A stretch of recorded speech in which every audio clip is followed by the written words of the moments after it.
Picture this. It's 4:15 p.m. on a Tuesday. You're sitting at your desk, or maybe you're standing in a shop, or sitting in your car in a parking lot, and you feel that specific heavy dullness in your chest. It isn't quite exhaustion, and it's not quite sadness. It's a kind of cognitive gray. You've spent the last 7 hours navigating spreadsheets, answering passive aggressive emails, and making 1,000 tiny decisions that didn't actually matter to you. You feel like a sponge that's been wrung out until it's bone dry. Then you see it. Maybe it's a notification on your phone for a flash sale. Maybe it's the glowing sign of a high-end coffee shop. Or maybe it's just the add to cart button on an app you opened because you didn't have the energy to do anything else. You think to yourself, I've worked so hard today. I've dealt with so much noise. I deserve this one thing. It's the $8 artisanal latte, the $40 skincare product you saw on a reel, the $15 lunch upgrade because the salad you brought from home suddenly looks like a chore. You tap your card. For about 90 seconds, you feel a genuine spark. You feel like a person with agency. You feel rewarded. But by the time you're driving home, the coffee's cold. The new thing is just another item to find a place for. And that heavy gray feeling is already creeping back in. I've spent years looking at these patterns, both as a corporate analyst and as someone who once spent their way into a burnout-induced hole. My name is Alex, and I want to talk to you about why your treats might actually be making you more tired. You understand how math works. You know that $10 here and $30 there adds up. You might even have a budget spreadsheet sitting on your computer right now that you haven't looked at in 3 weeks because the very thought of it makes your stomach drop. Despite being a smart, capable person, why do you keep making these choices? You're doing everything right. You're showing up.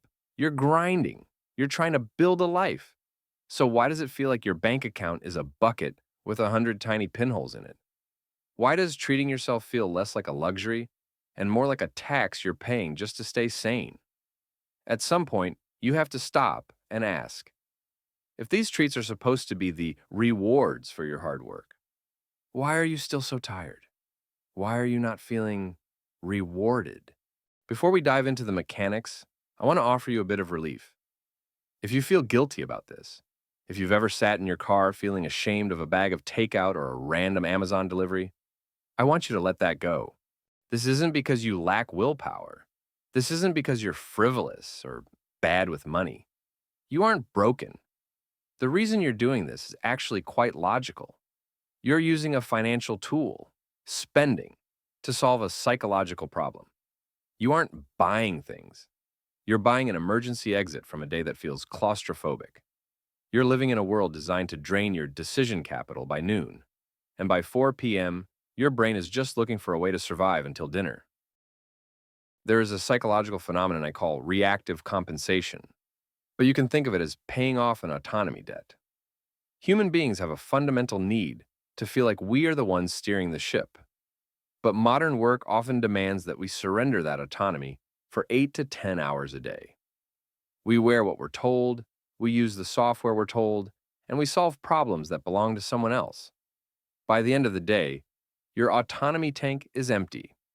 You feel like a cog. Reactive compensation is your brain's attempt to fill that tank back up as quickly as possible. And what is the fastest way to exercise power in a consumer society? Consumption. When you buy that treat, you aren't actually interested in the coffee or the gadget. You're interested in the act of choosing. The purchase is a micro-protest. It's you saying to the world, I am still here, I still have a voice. I can still change my environment. The problem is that this is a junk food version of autonomy. It fills you up for a second, but the nutritional value is zero. The debt remains. The danger isn't the single purchase. It's the microbleed. Because these treats are reactive, happening in response to stress rather than as part of a plan, they have no boundaries. They are invisible.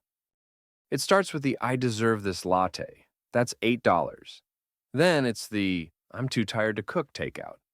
That's $35. Then it's the I need a win online shopping session at 11 p.m. That's $60. In isolation, each feels justified. But let's look at the systemic cost. If you're doing this 3 or 4 times a week, you're looking at $400 to $600 a month. For many of us, that $600 is the difference between feeling trapped in a job we hate and having the walk away money to look for something better. Here's the cruel irony. We buy the treats to compensate for the stress of the job, but the cost of the treats is what keeps us financially dependent on the job. We are literally spending our freedom fund to buy the temporary illusion of freedom. We are burning the ladder we need to climb out of the hole. Now, here's the part that usually stays hidden. This cycle isn't an accident. You have to understand that there is an entire economy built on your exhaustion. Corporations spend billions researching frictionless commerce. Why? Because friction requires a conscious brain. If you have to stop, think, and evaluate, you might realize you don't actually want the thing. But if you're tired, if you're depleted, you won't use your conscious brain. You'll use your reactive brain. The buy now button, the saved credit card info, the targeted ads that hit your feed right when they know your willpower is lowest. These are tools designed to catch you when you're too tired to say no. The system benefits from your exhaustion because an exhausted person is a consumer, not a creator. They want you to stay in the loop, work until you're tired, spend to feel better, and work more to pay for the spending. So, if the system is rigged and our brains are wired for reaction, what's the move? Do we just stop buying things? Do we live a life of monastic deprivation? No, that doesn't work. Deprivation just leads to a bigger reactive explosion later on. The mistake isn't the spending. The mistake is spending without rules.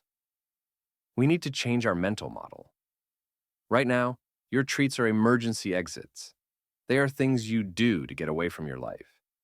We need to turn them into planned indulgences. The goal isn't to spend less money, it's to get more joy per dollar. When you spend reactively, your joy per dollar is incredibly low because the joy is just the absence of pain. When you spend intentionally, the joy per dollar is high because the purchase actually adds a new dimension to your life. You don't need to overhaul your entire personality to fix this. You just need to build a few fences that protect your resources from your own exhaustion. The first way to start is by creating what I call a joy fund territory. You pick a number, maybe it's $50, maybe it's $100, whatever fits your current life, and you put it in a separate account or a digital envelope. This is your zero guilt money. The rule here is simple. If you want a treat, it must come from this fund. By giving your treats a specific territory, you turn that reactive impulse into a selective choice. You'll find yourself naturally asking, is this latte really worth 10% of my joy fund for the month? Sometimes the answer is absolutely yes. But more often than not, you'll realize it was just the stress talking, and you'll choose to keep the money for something that actually matters. Then, there's the 24-hour cooling rule. This is specifically for those moments when you're looking at something online and you feel that, I need this right now heat in your chest. That's not a genuine desire. That's your autonomy debt looking for a quick fix. When that happens, the rule is to just close the tab. Wait 24 hours. If you still want that item tomorrow morning when you're caffeinated, calm, and have a clear head, then go ahead and buy it. You'll be shocked at how many must-have items completely lose their shine after a single night's sleep. Finally, we have the context rule, which is about reclaiming the experience of the treat itself. We have to stop eating our treats on the run. If you're buying a $7 croissant while you're weaving through traffic and worrying about your next meeting, you aren't actually tasting it. You're just consuming a transaction. The rule I follow is that you only buy the treat if you have the time to sit down and actually experience it. If you can't give it 5 minutes of your full, undivided attention, it's not a treat. It's just a microbleed. Don't waste your hard-earned money on transactions. Save it for the things you can actually feel. At the end of the day, this isn't about the money. It's about who is in charge of your life. When you spend without rules, you are letting your exhaustion make your decisions for you. You are letting the system dictate how you find relief. But when you set rules, when you say, I will indulge, but I will do it on my terms, You are reclaiming your autonomy. You are proving that you are more than just a consumer in a loop. You are allowed to enjoy your life. In fact, you should. But you should enjoy it in a way that makes you stronger, not in a way that keeps you stuck. Once you start seeing the difference between numbing the pain and actually enjoying your life, you'll realize that you don't need nearly as many treats as you thought. You just needed to be the one in the driver's seat. This is a long journey, and it's one I'm still walking myself. We're all trying to figure out how to live well in a world that wants us to just keep scrolling and spending. If this conversation helped you name something you've been feeling, I'd love for you to stay. We're going to keep tracing these invisible lines, one idea at a time. Take care of yourself. And maybe go enjoy a coffee, the kind you actually have time to taste.